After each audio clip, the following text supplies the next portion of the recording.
active in the campus. Hi, everyone, and welcome back to Pathways Radio, where we bring you stories from around the University of North Texas community.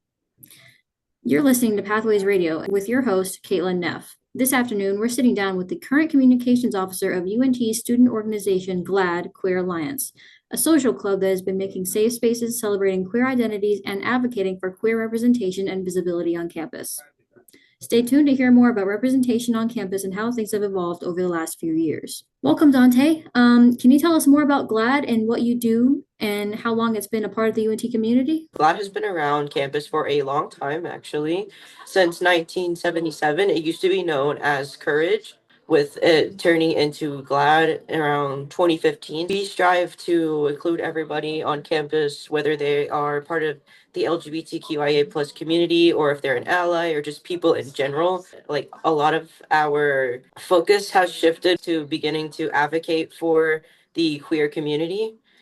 For example, whenever the drag ban happened last year on campus, we had become involved in protests as well as moving our drag show to a different location off of campus. We have shifted more towards social justice and advocacy and things like that. But overall, it's just like a safe place for the community and allies as a whole. What drew you exactly to become a communications officer? Yeah, so I had started my leadership as a membership committee member.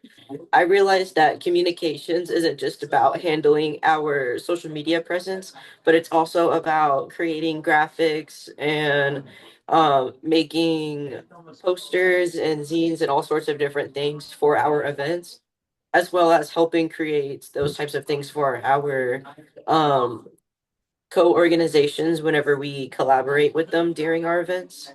So I felt like as a student who also makes art that it would be a really good idea for me to contribute in that way. And it's something that I believe is important to me.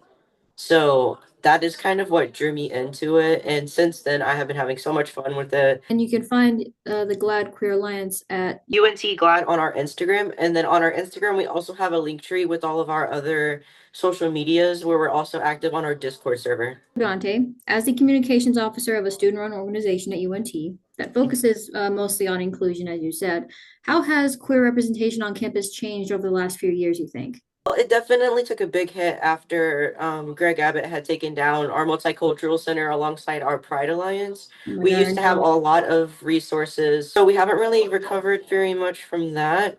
I I really love to see that we're able to continue persevering and continue holding our annual things, even if sometimes we don't get funding for those items anymore. We've been having problems with that as well. We haven't been able to get donations and we haven't been able to continue holding our events. So that to me, that just goes to show how dedicated people are to creating a safe space and to keep that equal representation from all sorts of communities.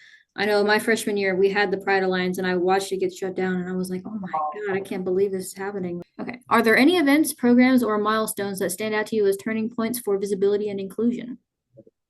I would definitely say that Glad usually has an annual drag show event that we have usually during the spring, and that one we get a lot of student performers that are on campus. So that one definitely is like really big in my opinion for representation as a whole. We have a couple of things that are in the works that are bigger events as well.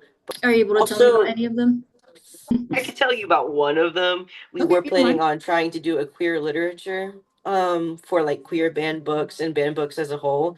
We do have a stole that we give to students who would like to receive one that represent them as a whole, which the lavender color is supposed to be for the LGBTQIA plus community. I was still the coordinator for advocacy, I think, at that point when we started designing GLAD kind of to make it something more. And we kept debating about the colors and we were like, we should just make it lavender, it encompasses kind of the whole community for the most part. And we thought, dang, it's really, it's a great color. I love that color. Purple is awesome in general. What do you think still needs work from the perspective of UNT to make the campus more inclusive? Like having more classes and studies that are specifically for the queer community. Have there been any setbacks as far as improving representation that you think people should know more about?